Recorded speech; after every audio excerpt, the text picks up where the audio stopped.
വലിയ കുറവുണ്ട് അതിജീവിക്കാൻ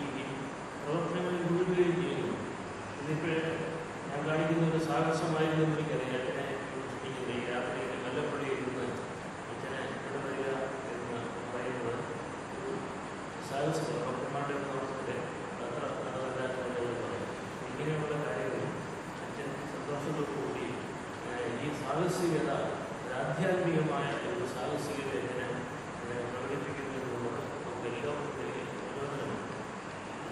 ചെറിയ പ്രാതികൂല്യങ്ങൾ വരുമ്പോൾ പെട്ടെന്ന് കടന്നു പോകുന്ന ആളുകളാണ് നിങ്ങളുടെയൊക്കെ ഈ നല്ല ഉദാഹരണം തീർച്ചയായിട്ടും അറിഞ്ഞിരിക്കേണ്ടതാണ് എന്നാണ് നമ്മുടെ സന്തോഷത്തോടും ദൈവസന്നിധി നന്ദിയോടും കൂടി പറയുകയാണ്. പിന്നെ ഒരുപാട് വച്ചിരിക്കുന്ന കാര്യങ്ങൾ ഓർമ്മിക്കാനായിട്ട് ഉള്ള ഒരു ശക്തിയും നൽകിയിരിക്കുന്നു. നമ്മുടെ എല്ലാവർക്കും പ്രയോജനകരമായി തീരും എന്ന് നമുക്ക് ഉറപ്പുണ്ട്. അതിനെ പല പുസ്തകങ്ങൾ എഴുതിയിട്ടുണ്ട്. ഇംഗ്ലീഷ് സാഹിത്യത്തിൽ ഡോക്ടറേറ്റ് എഴുതുന്നുണ്ട്. തിയോളജി കൂടാതെ സാഹിത്യത്തിലും മറ്റ് വിഷയങ്ങളിലുമൊക്കെ അച്ഛന് വളരെ പഠനങ്ങളും പുസ്തകങ്ങളും എഴുതിയിട്ടുണ്ട്. അതായത് യോഗയെക്കുറിച്ച് ഒരു പുസ്തകമുണ്ട്. നമ്മുടെ പുതിയ ലാംഗ്വേജിലുണ്ടാക്കാൻ നമുക്ക് പുസ്തകം അച്ഛനതിൻ്റെ ഒരു പ്രായോഗിക വശവും തിയോളജിയും ക്രിസ്തീയമായ പശ്ചാത്തലത്തിൽ ഇങ്ങനെ നമുക്ക് യോഗ ഇന്ത്യയുടെ പുരാതനമായ ആധ്യാത്മിക പാരമ്പര്യത്തെ മുഴുവനെ ക്രിസ്തീയ പശ്ചാത്തലത്തിൽ വ്യാഖ്യാനിക്കാനും അനുഭവിക്കാനും സാധിക്കുമെന്നുള്ളതാണ് പറയുന്നത്. അങ്ങനെയുള്ള വലിയ പശ്ചാത്തലമാണ്.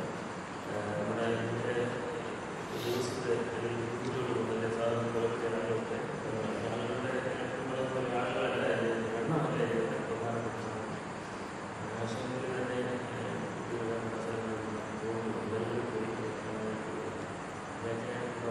വലിയ സംഭവങ്ങളുണ്ട്.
ഞാൻ അച്ഛൻ്റെ ഇടവകക്കാരനാണ്.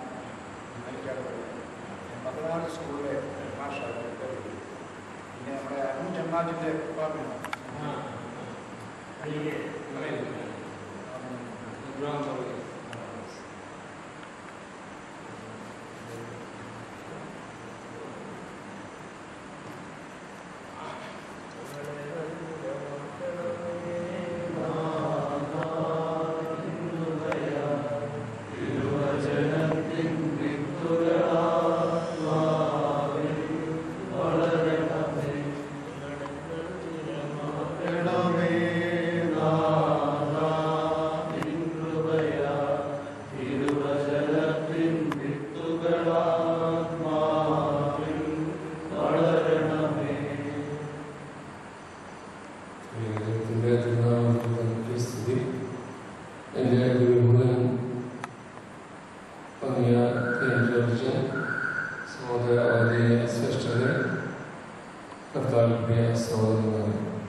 സത്സംഗ് എന്ന് ഞാൻ ഉദ്ദേശിച്ചത് എല്ലാവരും പറയുന്ന ഒരു ഗ്രൂപ്പാണ് എന്ന് വിചാരിച്ചത് അല്ല.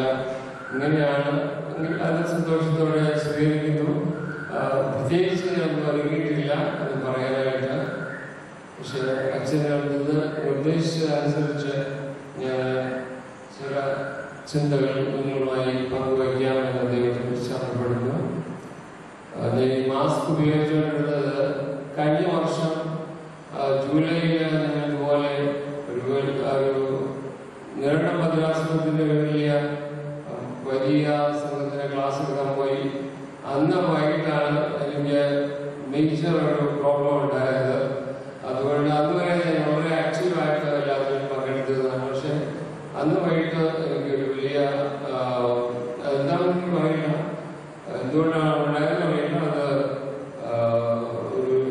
സീരിയസ് ആയിട്ട് തുടങ്ങി. അത് പിന്നെ സ്ട്രോക്കായി, അത് ന്യൂമോണിയായി, സെപ്റ്റിസിമിയായി, അങ്ങനെ വെന്റിലേറ്ററിൽ തന്നെ 3-4 ദിവസം കിടന്ന് ഞാൻ തിരിച്ചു വരുമെന്ന് തന്നെ ഞാൻ വിചാരിക്കാത്ത ദിവസങ്ങളായിരുന്നു അത്. അതൊക്കെ ഒത്തിരി വലിയ അച്ഛനോർപ്പിച്ചതുപോലെ വലിയ ദൈവത്തിൻ്റെ അത്ഭുതങ്ങൾ എൻ്റെ ഈ കൊച്ചു ശരീരത്തിൽ നടന്നു എന്നത് ഞാൻ വിശ്വസിക്കുകയാണ്.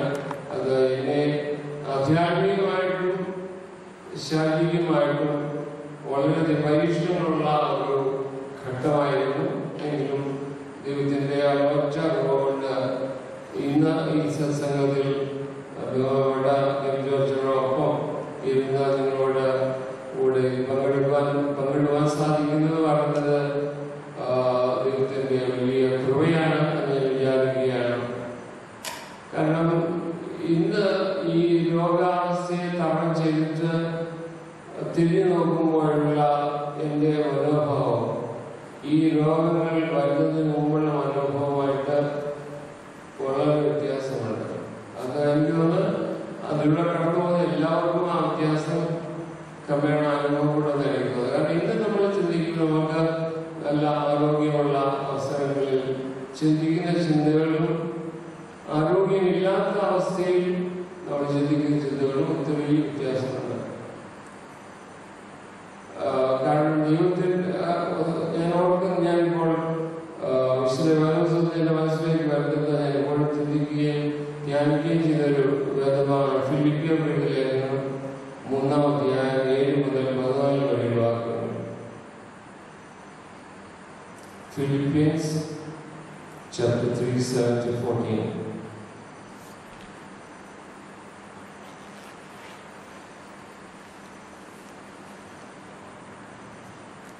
എനിക്ക് ലാഭമായതല്ല ഛേദമെന്നിരിക്കുന്നു. അത്രയല്ല എൻ്റെ കർത്താവ് യേശുക്രിസ്തുവിൻ്റെ പരിജ്ഞാനത്തിന് ശ്രേഷ്ഠം നിമിത്തം ഞാൻ ഇപ്പോഴും സകലവും ഛേദമെന്നു.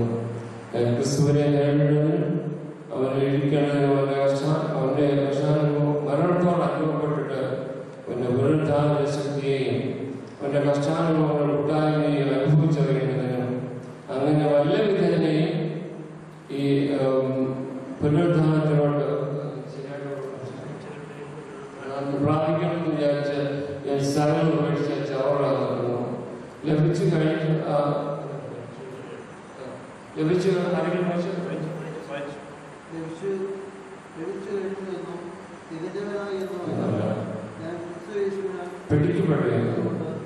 എനിക്കും അത് പിടിക്കാമോ എന്ന് വെച്ച് പിന്തുടരുന്നതേയുള്ളൂ. സഹോദരന്മാരെ, ഞാൻ പിടിച്ചിരിക്കുന്നു എന്ന് ഒന്ന് ഞാൻ ചെയ്യുന്നു, പിമ്പിലുള്ളത് മറന്നു മുമ്പിലുള്ളതിനെ ആഞ്ഞുകൊണ്ട് ക്രിസ്തുയേശുവിൽ ദൈവത്തിന്റെ പരമവിളിയുടെ വീട്ടിനായി നാട്ടിലേക്ക് പോകുന്നു. ഇതൊരു ക്രിസ്തീയ അനുഭവ സാക്ഷ്യമാണ് വിശുദ്ധ പൗലോസ് നമ്മളോട് ഉപയോഗിക്കുന്നത്. അദ്ദേഹത്തിന്റെ ജീവിതത്തിൽ അനുഭവിച്ച ഒരു കാര്യം ഓരോ ക്രിസ്ത്യാനിയും അനുഭവിക്കേണ്ടതായ കാര്യമാണ് പറയുന്നത്. കാരണം ക്രിസ്ത്യാനി ആദ്യമുള്ള പൗലോസ് എങ്ങനെയുണ്ടായിരുന്നു നമുക്കറിയാം. ശൗൽ അവിടെ അദ്ദേഹത്തിന്റെ ജഡത്തിലുള്ള ആശ്രയം, അതാണ് അദ്ദേഹം പറയുന്നത്. ജഡത്തിലുള്ള ആശ്രയം എന്ന് പറയുമ്പോൾ ഈ ലോകത്തിൽ നമുക്കുള്ള എല്ലാ ആശ്രയത്തിന്റെ സം ടോട്ടലാണ് അദ്ദേഹം ഉദ്ദേശിക്കുന്നത്. അപ്പോൾ അദ്ദേഹം പറയുന്നത് എബ്രാഹിമാണ്, ബന്യാമിൻ ഗോത്രക്കാരാണ്, ന്യായപ്രമാണം സംബന്ധിച്ച് പരീക്ഷനാണ്, ഗമാലിയിൽ പഠിച്ചവനാണ്. അങ്ങനെ നോക്കുമ്പോൾ എനിക്ക് മറ്റുള്ളവരെക്കാളും മറ്റാർക്കെങ്കിലും ജഡത്തിൽ ആശ്രയിക്കാൻ ഫ്ലഷ് അല്ലെങ്കിൽ അവനവനിൽ ആശ്രയിക്കണമെന്ന് ആഗ്രഹമുണ്ടെങ്കിൽ അവരെക്കാൾ കൂടുതലായിട്ട് എനിക്ക് പറയാനുണ്ട് എന്ന് പറഞ്ഞിട്ടാണ് പറയുന്നത്. എങ്കിലും എനിക്ക് ലാഭമായതെല്ലാം ഞാൻ ചെയ്തതെന്ന് അറിയിക്കുന്നു. നിങ്ങൾക്കറിയാം, അദ്ദേഹത്തിന്റെ സ്ഥാനവും മാനവും എല്ലാം താൻ ഉപേക്ഷിച്ച് ക്രിസ്തുവിനെ പേടി അനുഭവിക്കുന്ന പെണ്ണുറവാ സാമ്രാജ്യത്തിന്റെ ഒരറ്റം മുതൽ മറ്ററ്റം വരെ ഓടി നടന്ന സഭകൾ സ്ഥാപിച്ച് ആ സഭകൾ സ്ഥാപിച്ചത് മാത്രമല്ല അതിനെക്കുറിച്ചുള്ള എന്തെല്ലാം പ്രശ്നങ്ങൾ അദ്ദേഹത്തിനുണ്ടായ ജീവിതത്തിൽ പറയുന്നത്. ഞാൻ എത്ര പ്രാവശ്യം ആഗ്രഹിച്ചു, എത്ര പ്രാവശ്യം കപ്പൽ ചേർന്നേറ്റു, എത്ര പ്രാവശ്യം തടവിലായി, അങ്ങനെ അദ്ദേഹം ഒരു ലിസ്റ്റ് കൊടുക്കുന്നുണ്ട്. എബ്രാഹിം കൊടുക്കുന്നുണ്ട്. 11-ാം തീയതിയാണ് അത് സഹിച്ച വീടുകളെ കുറിച്ച് പറയുന്നത്. അപ്പോൾ ഞാൻ ഓർക്കുകയായിരുന്നു, ഞാൻ സെമിനാറിൽ പഠിക്കുമ്പോഴേ ബെസ്റ്റ് പ്രീച്ചറായിട്ട് എനിക്ക് സമ്മാനം കിട്ടിയത് ജർമാന ചാപ്റ്റർ 12 വേഴ്സ് 5 അതായത് ഈ കാലങ്ങളോട് ഓടിയിട്ട് നിങ്ങൾ തറന്നു പോകണമെങ്കിൽ നീ കുതിരകളോട് ഓടും. നല്ല സാധനങ്ങൾ തന്നി കാലിടണമെങ്കിൽ യോർദാന്റെ വെളിപ്രദേശത്ത് അല്ലെങ്കിൽ ചെറുപ്പങ്ങളിലേക്ക് ഓടും. ഇതാണ് യെരമ്യാവിനോട് ദൈവം പറയുന്നത്. കാരണം യെരമ്യാവ് ജീവിതത്തിലുണ്ടായിരുന്ന എല്ലാ ബുദ്ധിമുട്ടുകളെയും ജീവിതത്തിൽ പറയുന്നതാണ്. വീപ്പിംഗ് പ്രോഫിറ്റ് എന്നാണല്ലോ യെരമ്യാവിനെ കുറിച്ച് പറയുന്നത്. കരയുന്ന പ്രവാചകൻ. ആ വിലാപങ്ങൾ പുസ്തകം വായിക്കുമ്പോൾ നമുക്കറിയാം. അപ്പോൾ അത് ആദ്യമായിട്ട് ചെന്ന് വളരെ ചെറുപ്പത്തിൽ തന്നെ ദൈവം പറഞ്ഞു, നീ പോയി യെരൂശലേം ദേവാലയത്തിൽ ചെന്ന് പ്രസംഗിക്കാതെ. അന്നേരം ചോദിക്കുന്നുണ്ട്, ഞാൻ പോകണം, ആവശ്യമുണ്ടോ? ദൈവത്തോട് ചോദിക്കും, ഞാനൊരു പയ്യനാണല്ലോ അങ്ങനെ പോകുന്നതൊക്കെ പറയുന്നുണ്ട്. പക്ഷെ ഏതായാലും യെരമ്യാവിനോട് ദൈവം പറഞ്ഞത്, യെരമ്യാവിന് ഒരു വലിയ ബർഡനായിട്ട് മനസ്സിലൊന്നും പോയി പറഞ്ഞെന്താണെന്ന് വെച്ചാൽ ഈ ദേവാലയം നശിപ്പിക്കുമ്പോഴും ഇതിന്റെ അന്യം വരുമെന്നൊക്കെയാണ് പറയുന്നത്. ആളുകൾ വെച്ചേക്കും. ഒരു ചെറുപ്പക്കാരൻ വന്ന് ഈ ദേവാലയം നശിപ്പിക്കുന്നത് പറഞ്ഞു കഴിഞ്ഞാൽ ആളുകളാരും വെച്ചേക്കത്തില്ല. അവര് അന്നേരം പോലും ഈ യെരമ്യാവിനെ നോട്ടമിടും. അപ്പോൾ യെരമ്യാവിന് മനസ്സിലായി, ദൈവം പറഞ്ഞോണ്ട് ഞാൻ പോയി പ്രസംഗിച്ചു, ഇപ്പം എന്നെ മാത്രമല്ല എന്റെ കുടുംബത്തെയും കൊന്നിട്ട് ജനങ്ങളടക്കത്തുള്ള ഒരു വലിയ ഇൻസെക്യൂരിറ്റി ഫീലിംഗ് അതുണ്ടായി.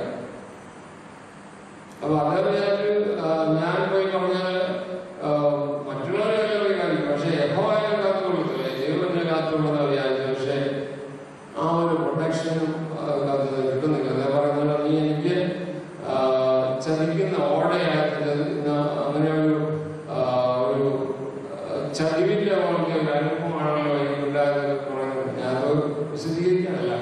പക്ഷെ അന്ന് ഞാൻ ഈ പ്രസംഗിച്ചപ്പോഴാണ് ഞാൻ ഒരിക്കലും വിചാരിച്ചില്ല ഇങ്ങനെ insecurity will mount up in my life എന്ന് വിചാരിച്ചില്ല. പക്ഷെ അതാണ് ക്രിസ്ത്യൻ ഹെറിറ്റേജ് എന്നാണ് ഞാൻ പ്രസംഗിച്ചതാണ്. പക്ഷെ ഒരുപക്ഷെ നല്ല ലാംഗ്വേജിൽ പറയാനായിട്ട് നമുക്ക് എല്ലാവർക്കും ഒരു താല്പര്യമുണ്ട് പറഞ്ഞതായിരിക്കാം. പക്ഷെ ജീവിതത്തിൽ അനുഭവിച്ചപ്പോഴാണ് എന്താണ് കഷ്ടപ്പാട്, എന്താണ് കുരിശ് എന്നുള്ളത് മനസ്സിലാക്കുന്നത്. അപ്പോൾ എനിക്ക് ഒരു റൊമാൻറ്റിക് ഫീലിംഗ് ആയിരുന്നു അന്നുണ്ടായിരുന്നത്. ഒരു പ്രത്യേകിച്ചും കുരിശിനെ കുറിച്ചൊക്കെ പറയുമ്പോൾ നമുക്ക് എന്തോ ഒരു വലിയൊരു അട്രാക്ഷൻ കുരിശോടുണ്ട്.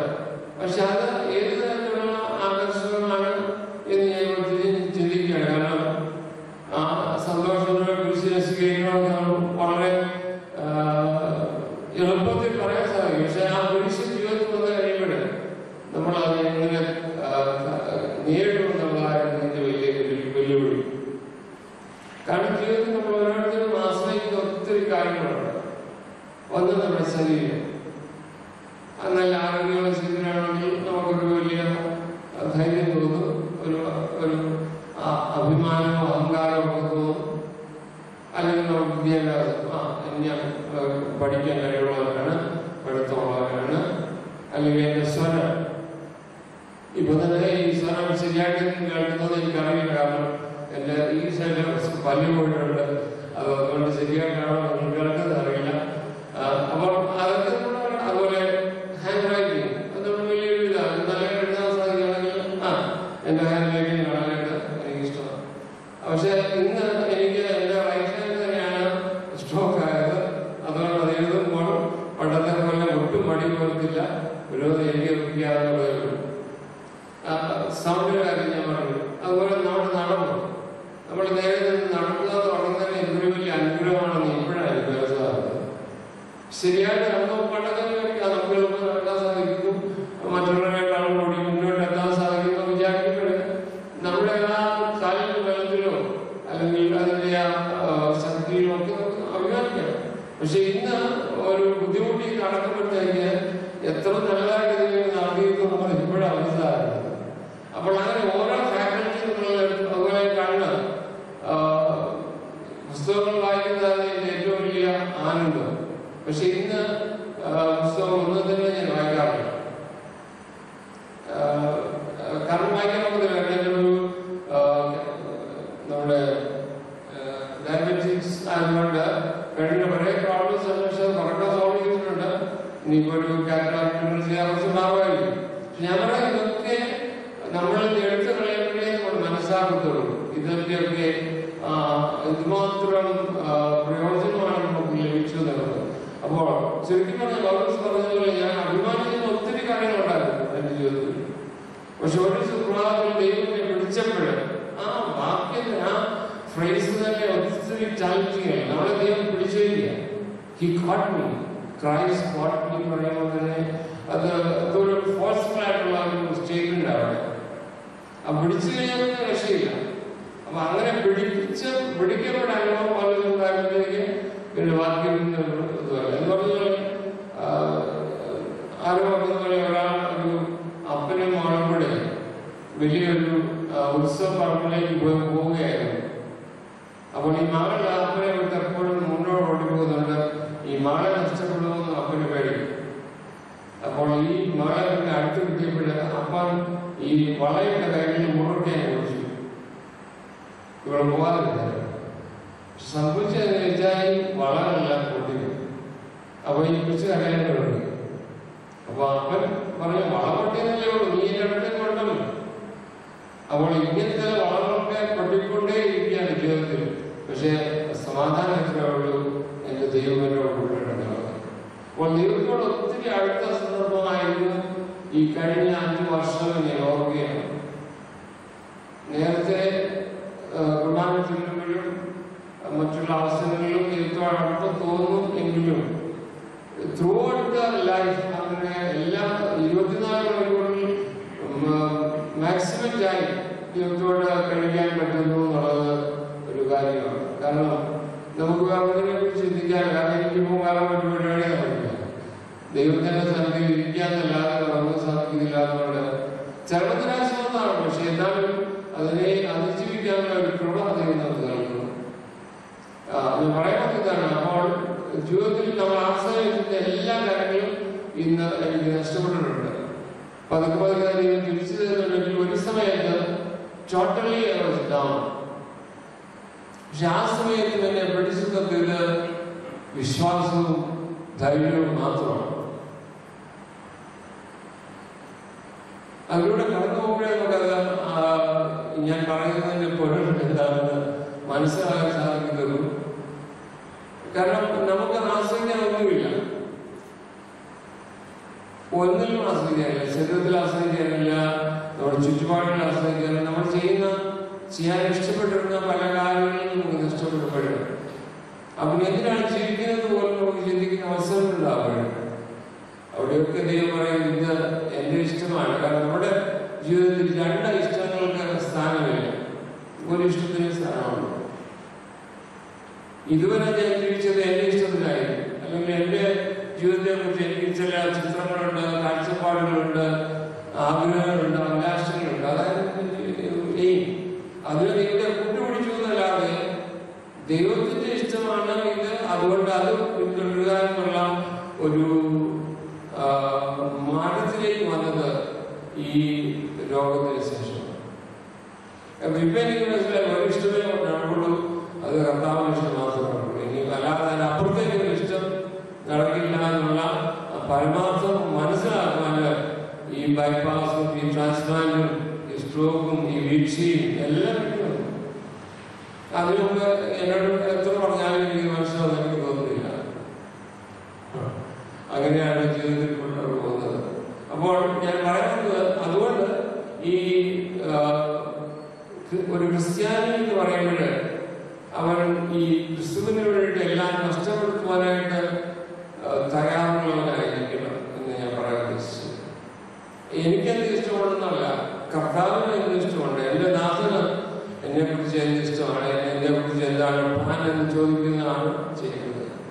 അല്ലാതെ നമ്മൾ ഓരോ ദിവസം എഴുന്നേൽക്കുമ്പോഴേ Lord what will the have me to do today, ഇന്ന് ഞാൻ എന്താണ് ചെയ്യേണ്ടതെന്ന് ചോദിക്കുവാൻ നമുക്ക് സാധിക്കുകയാണെങ്കിൽ, അത് മനസ്സിലാക്കാൻ സാധിക്കുകയാണെങ്കിൽ അത് വലിയ വിജയമായിട്ടാണ് എനിക്ക് തോന്നുന്നത്. പക്ഷെ പലപ്പോഴും നമ്മൾ നമ്മുടെ പ്ലാൻ ഉണ്ടാക്കി നിങ്ങൾക്ക് പറയുന്നത് അക്സെപ്റ്റ് ചെയ്താൽ മതി, അതുപോലെ മക്കളായി ആശയുള്ള ശക്തിയും കഴിവും ഇരിക്കാറെന്ന് പറയാറുണ്ട്. അപ്പൊ ആ ഒരു മോട്ടീവായിരുന്നു എൻ്റെ ജീവിതത്തിൽ ഇതുവരെ ചെയ്തുകൊണ്ടിരുന്നതെന്ന് എനിക്ക് തോന്നുന്നത്. ഇപ്പോഴാണ് വാസ്തവത്തിൽ ദൈവം പറയുന്നത് ദൈവത്തിന് ഇഷ്ടം എന്താണെന്ന് മനസ്സിലാക്കി അതിനെ പിന്തുടരുവാൻ. അതുപോലെ തന്നെ അതിമൂല്യം മനുഷ്യൻ ചെയ്തൊരു കാര്യം, കാരണം മനുഷ്യനെ നോഹയുടെ കാലത്തുണ്ടായിരുന്ന പ്രളയമെല്ലാം കഴിഞ്ഞ് മനുഷ്യനൊക്കെ ആയിരിക്കുമ്പോഴത്തേക്ക് മനുഷ്യൻ വിചാരിച്ചു ഇനി ഇതുപോലെ പ്രളയം കൊണ്ട് നശിപ്പിക്കപ്പെടാൻ പാടില്ല, അവിടെ നമുക്കൊരു പേരുണ്ടാകണം. ആ ഫ്രേസാണ് ഒരു പുസ്തകത്തിലിരിക്കുന്നത്. എനിക്ക് തോന്നുന്നത് അച്ഛന്മാർ ഉൾപ്പെടെ ഞങ്ങൾ ഉൾപ്പെടെ എല്ലാ കാര്യം ഞാൻ പറയുന്നത് നമുക്കെല്ലാം ഒരു പേരുണ്ടാക്കണം എന്നാണ് നമ്മുടെ ആഗ്രഹം. അപ്പോൾ നമ്മുടെ ബാക്കിയുള്ള കാര്യങ്ങൾ നമ്മൾ അതിനനുസരിച്ച് ക്രമീകരിക്കുക. നമ്മുടെ ഭക്തിയും നമ്മുടെ ബാക്കി ചട്ടവട്ടങ്ങളെല്ലാം നമ്മൾ അതനുസരിച്ച് ക്രമീകരിക്കും. പക്ഷെ അങ്ങനെ പോകുമ്പോഴാണ് ബാബയിലെ അനുഭവം, ബാബയിൽ കോട്ട വളർന്ന ആളുകളുടെ അനുഭവം നമുക്ക് കിട്ടാവുന്നതെന്ന് എനിക്ക് തോന്നുന്നു. കാരണം അന്നേരം തകർന്നടിയാൻ അടിയെ നോക്കിയിട്ടുണ്ട്. കാരണം അന്നേരം മാത്രമേ നമ്മൾ പഠിക്കുന്നുള്ളൂ. ഈ ഒരു നിരീക്ഷണനായ ചിന്തകനാണ് ബെർട്രാൻഡ് റസ്സൽ. പക്ഷെ അദ്ദേഹം പറയാറുണ്ട് ഇന്നത്തെ അമേരിക്കൻ ടെക്നോക്രാറ്റ്സും റഷ്യൻ സയന്റിസ്റ്റും ഒക്കെ ഇന്ന് ഈ ബാബൽപ്പെട്ട പണിത ആളുകളെ പോലെയാണ്. കാരണം അവർ വിചാരിക്കുന്നത് ജനറ്റിക്സിന്റെ ഉള്ളിലേക്ക് കയറി എന്തെല്ലാം മാനിപ്പുലേഷൻ നടത്താം, അല്ലെങ്കിൽ ബഹിരാകാശത്തേക്ക് എന്തെല്ലാം ചെയ്യും അതെല്ലാം ചെയ്യാമെന്ന് വിചാരിച്ച് ബാബൽപ്പെട്ട പണിയുന്നവരാണ് നമ്മുടെ മനുഷ്യരാധികൾ. പക്ഷെ അവർ മനസ്സിലാക്കണം ബാബൽപ്പെട്ട പണിത ആളുകൾക്ക് കിട്ടിയ ഫലം എന്തായിരുന്നു എന്ന്. അതേ ഫലമായിരിക്കും ഈ മാനവജാതിക്ക് കിട്ടാൻ പോകുന്നത് എന്ന് അദ്ദേഹം പറയാറുണ്ട്. അദ്ദേഹം why I am not a Christian പുസ്തകത്തിലാണ്, പക്ഷെ അയാള് അഡ്മിറ്റ് ചെയ്യുന്ന കാര്യമാണ്. അപ്പോൾ ഞാൻ പറയുന്നത് നമ്മുടെ ലൈഫ് സപ്പോർട്ട് അതെല്ലാം നഷ്ടപ്പെടുകയാണ്. വേറെ പ്രത്യേകമായിട്ടാണ് അനുഭവമായിരിക്കുന്നത്. അപ്പൊ പിന്നെ നമുക്ക് വേറെ യാതൊരു സപ്പോർട്ടുമില്ല, ഹെൽപ്പേഴ്സ് ഇല്ല, കംഫർട്ട്സ് ഇല്ല, നമുക്ക് ഒന്നിൽ ആശ്രയിക്കാനുള്ള ചുറ്റുമുള്ള മനുഷ്യരെ ആശ്രയിക്കാനില്ല, അല്ലെങ്കിൽ മെഡിക്കൽ സയൻസിൽ ആശ്രയിക്കാനില്ല. വേറൊന്നും നമുക്കില്ലാതെ വരുമ്പോൾ പിന്നെ എവിടെ ചെയ്യാനുള്ള നാച്ചുറൽ ദൈവത്തോട് മാത്രം. അത് വലിയ അനുഭവമാണ്. അങ്ങനെ യാതൊന്നും എനിക്കില്ല, ദൈവം മാത്രമേ ഉള്ളൂ എന്ന് അറിയുമ്പോൾ അത് വലിയൊരു തിരിച്ചറിവാണ് എന്ന് എൻ്റെ അനുഭവം. പക്ഷെ അതിന് ഈ വേദന സഹിക്കണമെന്നോ അതോ ഈ രോഗങ്ങൾ കടന്നു പോകണമെന്ന് എനിക്കറിയില്ല, ആരും അനുഭവമായിരിക്കും. പക്ഷെ എൻ്റെ അനുഭവത്തിൽ ഈ കഷ്ടപ്പാടുകൾ പ്രയാസങ്ങൾ കടന്നു പോയപ്പോഴാണ് ഞാനിത് അനുഭവിച്ചത്. കാരണം അതിനു മുമ്പ് ഞാൻ പറഞ്ഞതുപോലെ നമുക്കൊരു പേരുണ്ടാക്കണം, അല്ലെങ്കിൽ ജീവിതത്തിൽ ഇന്ന ആശയങ്ങളുണ്ട്, ആഗ്രഹങ്ങളും നമ്മുടെ ഒരു blueprint of our life നമ്മളത് ഉണ്ടാക്കി ദൈവത്തിന് കൊടുക്കുക. ഈ വീടൊക്കെ പണി ചെയ്യുമ്പോൾ പ്ലാൻ ഉണ്ടാക്കി അപ്രൂവൽ മേടിക്കുന്നതല്ല നമ്മൾ മേടിക്കുക. പക്ഷെ ഇത് ദൈവത്തെ ഇഷ്ടമനുസരിച്ചാണോ ഈ പ്ലാൻ എന്നുള്ളത് നമ്മൾ ചിന്തിക്കാറില്ല. അതിന് ഇതുപോലുള്ള കലാമിറ്റീസ് വരാമെന്നിരിക്കുന്നത്. അതുകൊണ്ട് കുറച്ചുകൂടി ഓർമ്മിക്കുന്നതാണ്, എനിക്ക് ലാഭമായി നോക്കി ഞാൻ ക്രിസ്തുവിനോട് ചേർന്ന് ക്രമീകരിക്കുന്നു. അത്രയും എന്റെ കർത്താവായ ക്രിസ്തുവിന്റെ പരിജ്ഞാനത്തിന്റെ സാക്ഷാത്കാരം നൽകുന്നു. The exams of the knowledge of Christ Jesus my Lord, for whom I have suffered loss of all things. കാരണം പൗരസ്ത്യമാണെങ്കിൽ വലിയ വലിയ സ്ഥാനം തത്താറുണ്ട്. കാരണം അവരുടെ മതത്തിലെ ഏറ്റവും അഗ്രഗണ്യനായ പിതാവായിരുന്നു. എല്ലാവരും അദ്ദേഹത്തെ പ്രശംസിക്കുവാനായിരുന്നു. പക്ഷെ അതെല്ലാം ഒരു നിമിഷം കൊണ്ട് നശിപ്പിച്ചിട്ട് ഒരു കുരുടനായിട്ട് ദമസ്കോസിലെ പടിവാതിൽക്കൂടെ നടക്കുന്ന പൗലോസിന്റെ അവസ്ഥ ഓർത്ത് നോക്കുക. അത് കഴിഞ്ഞ് വലിയ കാര്യങ്ങൾ ക്രിസ്തുവിന് വേണ്ടി ചെയ്യാമെന്ന് പറഞ്ഞ ആൾക്ക് ചെയ്യാൻ സാധിച്ചു. പക്ഷെ കിട്ടിയ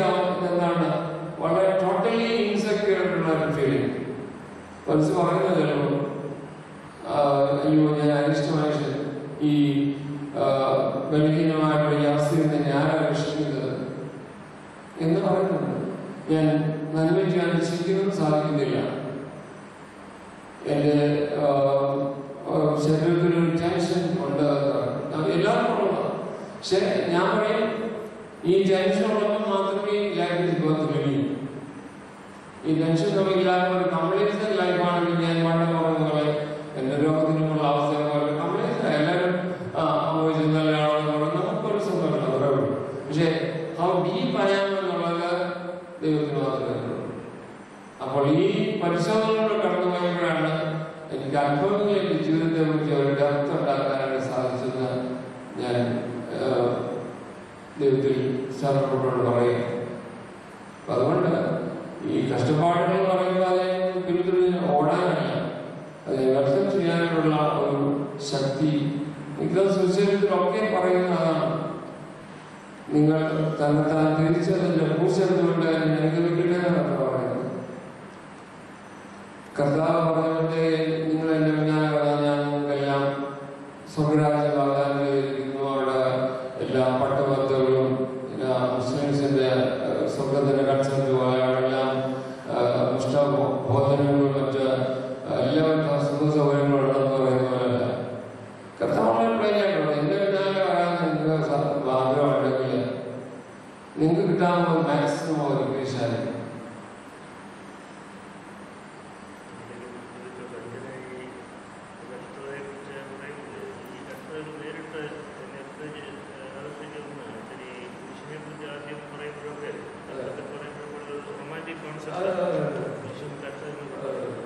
നമ്മുടെ ജീവിതത്തിൽ ഇത് അനുഭവിക്കുമ്പോൾ ഈ ഒരു നിരാശയിൽ നിന്ന് എങ്ങനെയാണ് നമ്മള് വലിയൊരു ടെൻഷനാണ് എന്താ ജീവിതത്തിൽ. പക്ഷെ എന്നെ സ്നേഹിക്കുന്ന ഒരാള് ഈ കർഷകർക്കെല്ലാം പുറകിലുണ്ട്, അല്ലെങ്കിൽ അദ്ദേഹം തന്നെ ഇതെല്ലാം സഹിച്ചതാണ് എന്നുള്ള ആ ഒരു വലിയൊരു ഐഡന്റിഫിക്കേഷനാണ് അവിടെ തന്നെ. വേദപുസ്തകം വായിക്കാനോ മറ്റു പുസ്തകങ്ങൾ വായിക്കാനോ സാധിക്കാത്ത ഒരു അവസ്ഥ ഉണ്ടായിരുന്നല്ലോ. കാരണം ഈ വാക്യങ്ങളൊക്കെ ചെറുപ്പത്തിൽ പഠിച്ച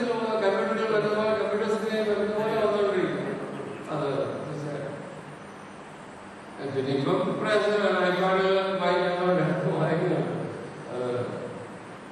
അപ്പൊ അതുകൊണ്ട് അല്ല അത് ഓർമ്മിച്ചത് വളരെ ശരിയാണ്. കാരണം നമ്മള് ചെറുപ്പകാലത്ത് പഠിക്കുന്ന അല്ലെങ്കിൽ വായിക്കുന്ന വേദഭാഗങ്ങളാണ് നമുക്ക് പിന്നീട് അത് ഓട്ടോമാറ്റിക്കായിട്ട് നമ്മുടെ ജീവിതത്തിലേക്ക് വന്നുകൊണ്ടിരിക്കും.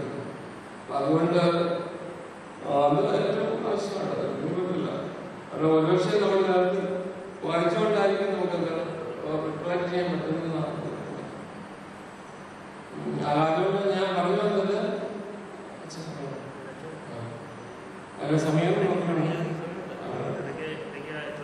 ചോദിക്കാൻ ഇതിൽ ഞാനതാണ് I don't want to be one way traffic. അല്ല അപ്പോൾ ഈ മനസ്സിൽ പറയുന്നതിന് സാധ്യതകളുള്ളൂ.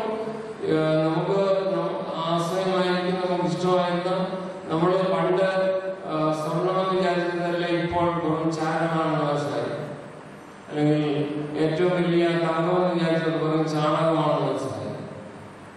അതാ മനസ്സിലേക്ക് മനസ്സിലാക്കുക. അപ്പോഴാണ് ഈ അനുഭവ സാക്ഷ്യം ഉണ്ടാക്കുന്നത്. അതുപോലെ തന്നെ പറയുന്നു, ഞാൻ പിടിച്ചെന്ന് വിചാരിക്കുന്നില്ല, കർത്താവിനെ പിടിച്ചുകൊണ്ട് ഇതെല്ലാം കിട്ടിയെന്ന് ഞാൻ വിചാരിക്കുന്നില്ല. ഞാൻ ക്രിസ്തുവിനാൽ പിടിക്കപ്പെട്ടിരിക്കുന്നു ഫാക്റ്റാണ്. പക്ഷെ എനിക്ക് പിടിക്കാമെന്ന് വെച്ച് പിന്തുടരുകയുള്ളൂ. പിന്തുടർന്ന് മറന്നും മുൻപിലുള്ള ആദ്യം കൊണ്ട് ക്രിസ്തു ദൈവത്തിന് പകരം വേണ്ടിയിരിക്കുന്ന ബിരുദനായി രാത്രിയിലേക്ക് ഓടുന്നു. ഇതാണ് Christian life. Nobody can claim that it is a Christian. ഒരു സമയത്ത് ആരും യുദ്ധ വിശുദ്ധന്മാരെ മരുഭൂമിയിൽ പോയി തപസ്സത്തവർ പോലും ഞങ്ങൾ വിശുദ്ധരാണെന്ന് ആരും പറഞ്ഞായിട്ട് കഴിയില്ല. അവരും പറയുന്നത് ഏറ്റവും വലിയ പാപികളാണെന്ന് പറഞ്ഞു. അതിന്റെ അർത്ഥം നമ്മളെല്ലാവരും ഗ്രൂപ്പിൽ പറഞ്ഞാൽ നമ്മൾ ആയിക്കൊണ്ടിരിക്കാനുള്ള ശ്രമിക്കുകയാണ്. We can never claim that we are a Christian, but we are becoming a Christian.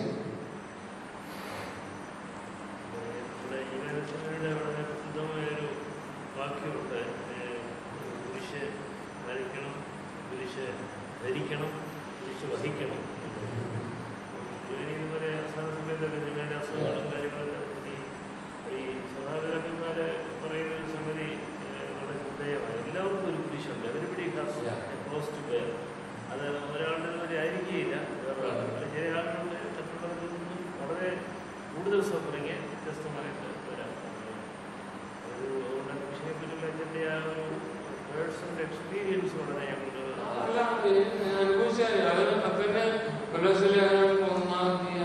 പറഞ്ഞല്ലോ, ക്രിസ്തുവിന്റെ പശ്ചാത്തലങ്ങളിൽ കുറവായ ജ്ഞാനന്റെ ശരീരത്തിൽ പൂർത്തിയാക്കുന്ന പോലത്തിൽ പറയുന്നുണ്ട്. അപ്പൊ നമ്മൾ ഈ ക്രിസ്തുവിന്റെ പശ്ചാത്തലത്തിൽ എന്താ കുറവായിട്ടുണ്ടോ? ഒന്നും കുറവായിട്ടില്ല.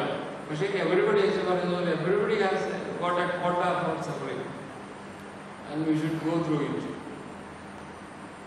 അങ്ങനെ വരുമ്പോഴും അത് നമുക്ക് പൂർത്തിയാക്കാൻ സാധിക്കുമെന്ന് എനിക്ക് ഞാൻ പറയാൻ പറ്റുന്നില്ല. അപ്പോൾ നമുക്ക് ആർക്കും ഒരു സഡൻ ഒരു പ്രത്യേക സമയത്ത് ഞാൻ ക്രിസ്ത്യാനിയാണ് എന്ന് ക്ലെയിം ചെയ്യുന്നതിന് പകരം ഞാൻ ക്രിസ്ത്യാനി ആയിക്കൊണ്ടിരിക്കാൻ ആവാൻ ശ്രമിക്കുക എന്ന് പറയുന്നതായിരിക്കും കുറച്ചുകൂടി ബെറ്റർ ആയിട്ടുള്ളത്.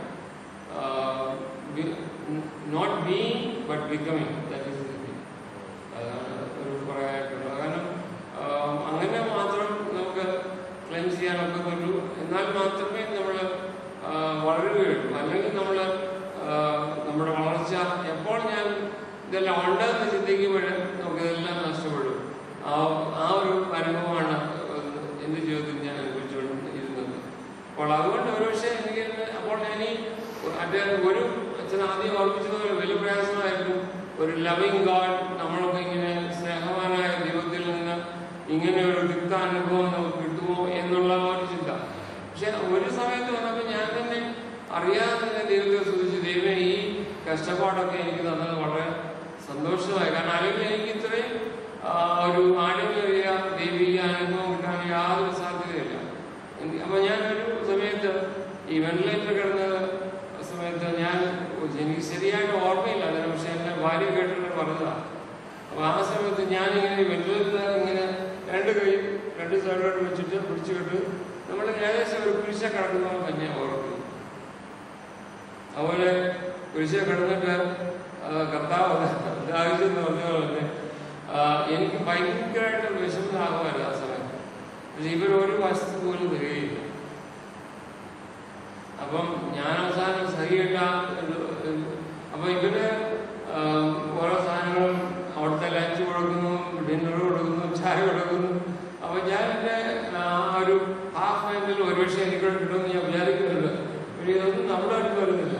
അപ്പൊ അവസാനം ഞാൻ നഴ്സസിനോടൊക്കെ പറഞ്ഞു, എന്തെങ്കിലും ഒരു സ്വല്പം വെള്ളം വായിലോട്ടൊന്ന് ഒഴിച്ചതാ എന്ന് പറഞ്ഞിട്ടാണ് കേൾക്കുന്നത്. അപ്പൊ പിന്നെ ഒരു കൊച്ചു എന്നോട് എത്രയോ ഇഷ്ടം തോന്നിയിട്ടുണ്ടായിരിക്കും, പാവം വിചാരിച്ചായിരിക്കും. എൻ്റെ ഭാര്യ പറഞ്ഞു, ഞാനനുസരിച്ച് വെള്ളം കൊടുത്തരാം, അതിനകത്തൊരു പനി മുക്കിയിട്ട് അച്ഛൻ്റെ വായിൽ വെച്ച് കൊടുക്കാൻ പറഞ്ഞു.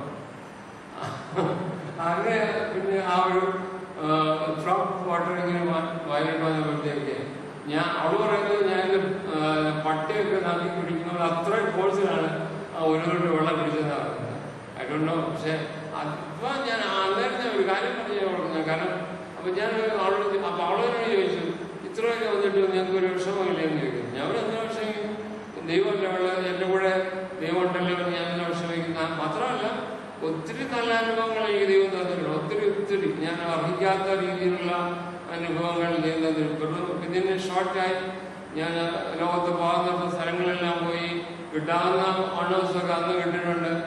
ഞാൻ പഠിച്ചുകൊണ്ടിരുന്ന സമയത്ത് കിട്ടിയിട്ടുണ്ട്. അങ്ങനെയൊക്കെ വന്നപ്പോൾ എനിക്ക് എൻ്റെ ലൈഫ് എന്ന് പറയുന്നത് ദൈവത്തിൽ ദൈവം ചെയ്യാവുന്നതിൽ ഏറ്റവും കൂടുതൽ എനിക്ക് ചെയ്തിട്ടുള്ള വിശ്വസിക്കുന്ന ആളാണ് ഞാൻ. അപ്പോൾ ഈ ഒരു കഷ്ടപ്പാടും ദൈവത്തിൽ സ്വീകരിക്കാൻ എനിക്ക് യാതൊരു മടിയില്ലെന്ന് ഞാനോട് പറഞ്ഞു. അപ്പോൾ അന്നത്തെ ഞാൻ പറഞ്ഞു, ഈ കഷ്ടാനുഭവങ്ങൾ തന്നെ തരാനായിട്ട് എനിക്ക് എന്താ അർഹതയുള്ളത്? കാരണം കഷ്ടം അനുഭവിക്കുമ്പോൾ നമ്മൾ ദൈവത്തോട് അല്ലെ പുരുഷനായ യേശുവിനോട് ഐഡന്റിഫൈ ചെയ്യല്ലേ, താതാത്മ്യപ്പെടുകയില്ല. അപ്പോൾ ആ ഒരു താതാത്മ്യപ്പെടാൻ തക്കവണ്ണം എന്നെ തിരഞ്ഞെടുക്കാനായിട്ട് എനിക്ക് എന്താ അർഹതയുള്ളത്? എനിക്ക് യാതൊരു അർഹതയില്ല. ഈ കുരിശനുഭവിക്കാൻ പോലും എനിക്ക് അർഹതയില്ലാതെ വിശ്വസിക്കുന്ന ആളാണ് ഞാൻ. അതും ദൈവത്തിന്റെ ഒരു കൃപയാണ്, ഗ്രേസാണ് എന്ന് ഞാൻ അറിയിക്കുക. കാരണം മനുഷ്യന്മാരുടെ കുരിശ് വായിക്കാനായിട്ട് സഹായമാണ്. പക്ഷെ അത് ലഭിച്ചതുപോലും ദൈവത്തിന്റെ ഒരു കൃപയാണ് എന്ന് വിശ്വസിക്കുന്ന ആളാണ്. അപ്പൊ അതുകൊണ്ട് മനുഷ്യർ ഈ ഓർപ്പിക്കുന്ന ഒരു കാര്യം വലിയ കാര്യമാണെന്ന് ഞാൻ എപ്പോഴും എന്റെ മനസ്സിലേക്ക് കൊണ്ടുവരുന്ന കാര്യം. അതുപോലെ തന്നെ ഹബക്കൂക്ക് പ്രവാചകന്റെ പുസ്തകം 3-ാം അധ്യായം 17 മുതൽ 19.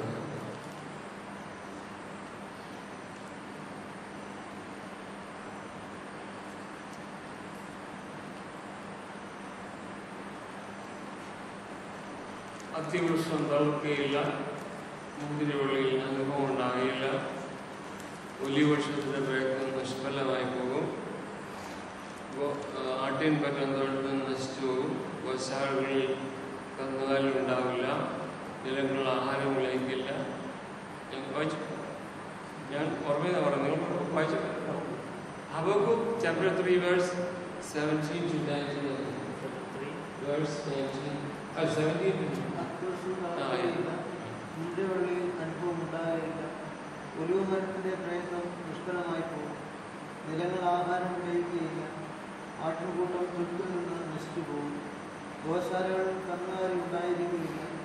എങ്കിലും ഞാൻ യഹോവയിൽ ആനന്ദിക്കും, എൻ്റെ രക്ഷയുടെ ദൈവത്തിൽ ഘോഷിക്കും. യഹോവയായ കർത്താവ് എൻ്റെ ബലമാകുന്നു, അവൻ എൻ്റെ കാൽ പേടമാൻ പോലെ ആക്കും, ഉന്നതകളിന്മേൽ എന്നെ നടക്കുമാറാക്കും. സംഗീതപ്രമാണികൾ അല്ല, എനിക്ക് എപ്പോഴും മനസ്സിലോട്ട് വരുന്ന ഒരു വേഴ്സാണിത്. കാരണം അതിനകത്ത് ഒന്നുമില്ല അവസ്ഥ, എല്ലാം നമുക്ക് പ്രതികൂലമായിട്ട. അത്യാവശ്യം തർക്കത്തില്ല, നിലവിളി കാര്യമില്ല, വലിയ വർഷത്തിന് പ്രയത്നം നിഷ്ഫലമായി പോകും, ആട്ടിൻപറ്റി നശിച്ചു പോകും, കന്നാലിൽ ഉണ്ടാവില്ല, ഒന്നും ഉണ്ടാവില്ല. പക്ഷെ എങ്കിലും ഞാൻ ദൈവത്തിൽ സൂക്ഷിച്ച് ആനന്ദിക്കുന്നതാണ്. പിന്നെ എൻ്റെ ഈ ശ്ലോകം എന്ന് വെച്ചാൽ എനിക്ക് പ്രത്യേകമായിട്ടൊരു താല്പര്യമുണ്ട്. കാരണം എന്ന് വെച്ചാൽ അവസാനം പറയുന്ന വാക്യം, അവൻ്റെ മാൻപയുടെ കാൽപ്പാലെ ആക്കുന്നു, ഉന്നതഗിരികളിൽ നിൽക്കുമാറാക്കുന്നു. ഇതിൻ്റെ റെവല്യൂഷൻ 18-ാം സങ്കീർത്തനത്തിൽ 33-ാം വാക്യത്തിലാണ് ഇത് ഈ ഉന്നതങ്ങളിൽ നിൽക്കുമാറാക്കുന്നത്. 18-ാം സങ്കീർത്തനം 33-ാം വാക്യം. അവരുടെ കാലുകളെ മാൻപയുടെ കാൽപ്പാക്കി എൻ്റെ ഗിരികളിൽ തന്നെ നിൽക്കുമാറാകും. അപ്പൊ എന്റെ കാലില് വീക്കാണെന്ന് ഞാൻ തോന്നുന്നത് ഞാൻ എന്റെ മനസ്സിലോട്ട് വേഴ്സാണ്. കാരണം അവന്റെ കാലം മാൻപയുടെ വളരെ പർവ്വതത്തിന്റെ മുകളിൽ കാല് വലിയ പരവും അല്ല, നമ്മൾ നോക്കുമ്പോ വലിയ കാര്യമാണ്, പക്ഷെ സോ സ്ട്രോങ് എന്ന് പറയുന്നത്. അപ്പോൾ അതാണ് ദൈവം നടത്തുന്നത് എന്ന വിചാരം. അപ്പോൾ അതുകൊണ്ട് ഈ നമുക്ക് എന്തെല്ലാം ലാഭമായിരുന്നോ അതൊക്കെയും ക്രിസ്തുവിന് വേണ്ടിയിട്ട് ചെയ്തതെന്ന് എണ്ണാൻ നമുക്ക് കഴിയണം. അപ്പോഴേ നമുക്ക് ആ പുനരുദ്ധാരണ ശക്തിയും കഷ്ടാനുഭവത്തിന്റെ കൂട്ടായ്മയും അനുഭവിച്ചറിയാൻ നമുക്ക് സാധിക്കത്തുള്ളൂ. അച്ഛൻ്റെ റീസെൻ്റായിട്ടുള്ള എന്താ പറയില്ലേ, അപ്പോക്കലിപ്സ് അതിലേക്ക് വരുന്നതേ. ഇതെല്ലാം പോയാലും നമുക്ക് ഒരു ഹോപ്പ് ഉണ്ടെന്നുള്ളത് അത് ദിവസം നമുക്ക് വീണ്ടും കാണിച്ചു തരികയാണ്. അപ്പോൾ ഈ ആദ്യത്തെ വേഴ്സ് എനിക്ക് സ്ട്രൈക്ക് ചെയ്ത്, ഈ ലോകത്തിൽ മാത്രം ദൈവത്തിൽ പ്രത്യാശ വെച്ചാൽ നമ്മൾ സകല മനുഷ്യന്മാരാണെന്ന് വരുന്നവർക്ക് 5-ാം പറയുന്നത്. ലോകത്തിൽ പലപ്പോഴും ഒരു വലിയ സത്യം നമ്മൾ ഓർമ്മിപ്പിക്കുന്നതാണ്. നമ്മുടെ പലപ്പോഴും ആശയങ്ങളൊക്കെ ഈ ലോകത്തിലുള്ളൂ. ഇപ്പം നമ്മുടെ വൈദികരാണെങ്കിൽ ഈ ലോകത്തിൽ നമുക്ക് എന്തെങ്കിലും സ്വപ്നങ്ങളുണ്ട്, ആ ഒരു സ്വപ്നങ്ങൾ സാക്ഷാത്കരിക്കാൻ വേണ്ടിയിട്ട് മാത്രമാണ് നമ്മൾ പ്രയത്നിക്കുന്നത്. പക്ഷെ അതിനപ്പുറത്തേക്കുള്ള റിയാലിറ്റി നമ്മൾ കാണാനായിട്ട് മേ ബി ഒരു ഷോക്കിംഗ് എക്സ്പീരിയൻസ് ആണ് കിട്ടുന്നത് എന്ന് മാത്രമേ നമുക്ക് അറിയുള്ളൂ. കാരണം reality is A holistic thing. അത് നമുക്കൊരു പാട്ടായിട്ട് കാണാൻ സാധിക്കില്ല. അപ്പോൾ അതിന് പറഞ്ഞതുപോലെ ഈ ചരാചരങ്ങളും ഈ കോസ്മോസും എല്ലാം ഉൾപ്പെട്ട ഒരു ഇതാണ്. അതിനുള്ള ഭാവി എന്തായാലും നമ്മുടെ ഭാവിയും അതുമായിട്ട് കണക്റ്റഡ് ആണെന്ന് മനസ്സിലാക്കാനും, എന്നാൽ ഇതിൻ്റെ എല്ലാം ഉപരിയായിട്ട് ദൈവമുണ്ട്, ദൈവത്തിൻ്റെ കയ്യിൽ നിന്നാണ് ഈ 8-ാം സങ്കീർത്തനത്തിൽ പറയുന്ന പോലെ മനുഷ്യനെ ഓർക്കാനായിട്ട് ഈ ആകാശത്തെയും മറ്റെല്ലാം നമുക്ക് വിവരങ്ങളുണ്ടാകും ഉപയോഗിക്കുന്ന പോലെ നമ്മളൊന്നുമില്ല. പക്ഷേ ഇതെല്ലാം ഇന്റർ കണക്റ്റഡ് ആണ് ഒരു ഹോൾ. കാരണം ഞാൻ പ്രാർത്ഥിക്കാൻ നിൽക്കുമ്പോഴും വാസ്തവത്തിൽ നമുക്ക് ആ ഒരു സെൻസ് വേണ്ടതാണ്. പലപ്പോഴും നമ്മുടെ കൺസെപ്റ്റ് ഓഫ് ഗോഡ്, ദൈവത്തിൻ്റെ കുറിച്ചുള്ള നമ്മുടെ സങ്കല്പം ഏതാണ്ട് ഈ ഹിന്ദുക്കളുടെയൊക്കെ പോലെ ഒരു ലോക്കൽ ഡയറ്റിൽ നിന്ന് മാത്രമേ മനസ്സിലേക്ക് വരുള്ളൂ, അല്ലേ? എനിക്ക് ചിലപ്പോൾ അത് തോന്നാറ്. പ്രത്യേകിച്ചും ഈ പെരുന്നാളുകളും ഒക്കെ നടത്തുമ്പോഴത്തേക്ക് നമ്മുടെ ആ ഒരു ഇന്ന സ്ഥലം കഴിഞ്ഞാൽ എന്ന് പറയുന്ന പോലെ ഒരു ലോക്കലൈസേഷൻ ആകും. പക്ഷെ അതുകൊണ്ട് എന്തുകൊണ്ട് ദൈവത്തെ കുറിച്ചുള്ള നമ്മുടെ ചിന്ത വളരെ ചുരുങ്ങിയതായി പോകും. വലിയ പ്രയാസമാണ്. പക്ഷെ ഞാൻ പലപ്പോഴും ചിന്തിക്കും ഈ യഹൂദന്മാർ എങ്ങനെ ഇത്ര വലിയ ദൈവിക കൺസെപ്റ്റിലേക്ക് വന്നത്. കാരണം അവർക്കൊന്നും യേശുക്രിസ്തു പോലും ഇല്ല വെച്ചാൽ അല്ലേ, വെറും ടോട്ടലി അബ്സ്ട്രാക്റ്റ് ആയിട്ടുള്ള കാര്യത്തെ കുറിച്ച് അവർ ഇങ്ങനെ ഒരു ട്രാൻസെൻഡന്റ് വ്യൂ എങ്ങനെ കൊണ്ടുവന്നു. പക്ഷെ അതെങ്കിലും ഉണ്ടല്ലോ, കിട്ടിയല്ലോ, അത് തന്നെ വലിയ കാര്യമില്ല. അപ്പൊ അതുകൊണ്ട് മറ്റൊന്ന് എനിക്ക് എങ്ങനെ പ്രൊണൗൺസ് ചെയ്യുന്ന അറിയില്ല. ദാസൻ എന്ന് പറയുന്നത് ജീൻ സാധനങ്ങളുടെ ഒരു ഫിനാൻസി ഉണ്ടായിരുന്നില്ല. അവര് സെക്കൻഡ് സെക്സ് എന്ന് പറഞ്ഞ പുസ്തകങ്ങളുണ്ട്. അതിനകത്ത് വായിച്ചും എനിക്ക് ഏറ്റവും സ്ട്രൈക്ക് ചെയ്തെന്നറിയാം, അവിടെ ഫെമിനിസ്റ്റുകാർക്ക് ഏറെ പറയുന്നത് പുരുഷനായാലും സ്ത്രീ ആയാലും അവരുടെ ജീവിതത്തിൽ ഉദ്ദേശം എന്ന് പറയുന്നത് to transcend their material existence എന്നാണ്. മനസ്സിലായോ? കാരണം ഇപ്പം ഈ സ്ത്രീകളെ അടിച്ചമർത്തുന്ന പുരുഷന്മാരും അടിച്ചമർത്തുന്ന സ്ത്രീകളൊക്കെ ഉണ്ടായിരിക്കാം. പക്ഷെ അതിൽ നിന്നൊക്കെ വിമുക്തി നേടുക എന്ന് പറയുന്നത് മാത്രമല്ല, ഈ ടോട്ടൽ നമ്മുടെ ഈ റിയാലിറ്റിയെ ട്രാൻസ്ഫർ ചെയ്യാൻ സാധിക്കും. അപ്പൊ അതുകൊണ്ട് അവർ പറയുന്നുണ്ട് റിയൽ ഹ്യൂമൻ ബീങ്സ് എന്ന് പറയുന്നത് ഈ ലോകത്തിൽ ജീവിച്ചിട്ടുള്ള യഥാർത്ഥ മനുഷ്യർ എന്ന് പറയുന്നത് മിസ്റ്റിക്സ് ആണ്. അവർ ഇപ്പം ശിവസേനയുടെ ഇല്ലാത്ത അവർ എഴുതിയിരിക്കുകയാണ്, വളരെ സ്പെസിഫിക് ആയിട്ട് എഴുതിയിട്ടുണ്ട്. The real human beings were those who are mystics എന്നാണ് അവർ എഴുതിയിരിക്കുന്നത്. അതുപോലെ ഈ മനുഷ്യൻ പുരുഷനായാലും സ്ത്രീയായാലും അവർക്ക് ഒരു ഈമേ ഉണ്ടാകുന്നുള്ളൂ. ആ ഈമ എന്ന് പറഞ്ഞാൽ അവരുടെ ഇമ്മീഡിയറ്റ് സർക്കംസ്റ്റൻസ് മാത്രമല്ല ടോട്ടൽ എക്സിസ്റ്റൻസിനെ ട്രാൻസ്ഫർ ചെയ്യാൻ സാധിക്കുമെന്നുള്ളതാണ്.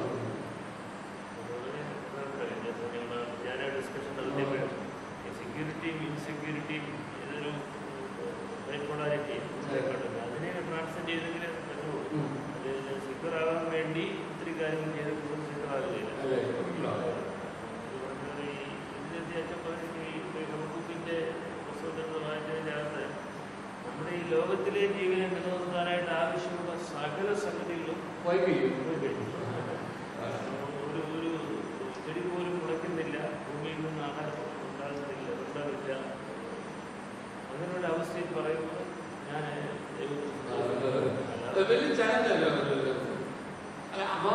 വേറെ ചാനലുണ്ട്. നമ്മുടെ പലപ്പോഴും നമ്മുടെ സന്തോഷം എന്ന് പറയുന്നത് ഈ ലോകത്തിലെ വസ്തുക്കളെ ആശ്രയിച്ചായിരിക്കുന്നത്.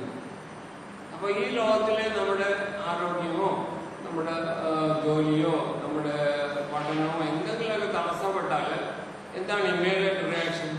നമുക്ക് സങ്കടം. പക്ഷെ ഈ ഇതിലേക്ക് വന്നു കഴിഞ്ഞാൽ പിന്നെ സങ്കടപ്പെടേണ്ട ആവശ്യമില്ല. കാരണം അതുമായിട്ട് വന്നില്ല നമുക്ക്. നമ്മുടെ സന്തോഷം എന്ന് പറഞ്ഞാൽ ഈ ലോകത്തിലെ യാതൊന്നിലും അല്ല. അങ്ങനെയാണെങ്കിൽ പിന്നെ എനിക്ക് എവിടെയാണ് നിരാശനാ കാര്യം, എവിടെയാണ് എനിക്ക് സങ്കടപ്പെടാൻ കാര്യം? ഒരു കാര്യമില്ല. കാരണം എനിക്ക് സന്തോഷം തരുന്ന ദൈവം മാത്രമാണ്. അപ്പോൾ അത് ഈ ലോകത്തിന് വെളിയിൽ. അതുകൊണ്ട് ഈ വേറെ ഒന്നും പ്രാർത്ഥിക്കാൻ സാധിച്ചില്ലെങ്കിൽ സ്വർഗസ്ഥനായ പിതാവേ എന്ന് അത്ര പ്രാർത്ഥന പ്രാർത്ഥിച്ചാൽ എനിക്ക് തോന്നുന്നു നമ്മുടെ ജീവിതം മാറ്റപ്പെടുന്നത്. കാരണം ഈ ലോകത്തിലെ പിതാവിനോട് പ്രാർത്ഥിച്ച കാര്യമൊന്നുമില്ലെന്ന് നമുക്ക് മനസ്സിലായി. അപ്പോൾ അതിനപ്പുറത്തേക്ക് ഈ ലോകത്തിന്റെ ബിയോണ്ട് ദിസ് യൂണിവേഴ്സ് എന്നുള്ള അതായത് പ്രാർത്ഥിക്കുമ്പോൾ നമുക്ക് എപ്പോഴും ആ ഒരു ചിന്ത, ഈ ലോകത്തിന് അപ്പുറത്തേക്കുള്ള ഒരു ചിന്ത ഉണ്ടെങ്കിൽ മാത്രമേ അത് റിയൽ പ്രയർ ആയിട്ട് മാറുള്ളൂ എന്ന് എനിക്ക് തോന്നുന്നു. അപ്പൊ ഞാൻ ഓർക്കാറുണ്ട്, കാരണം ഈ പ്രാർത്ഥന മതി. സ്വർഗസ്ഥനായ പിതാവേ എന്ന് പറയുന്ന ആ ഒരു ഒറ്റ പ്രാർത്ഥന കൊണ്ട് നമുക്ക് നമ്മുടെ ടോട്ടൽ ബീയിങ് ചേഞ്ച് ചെയ്യാം.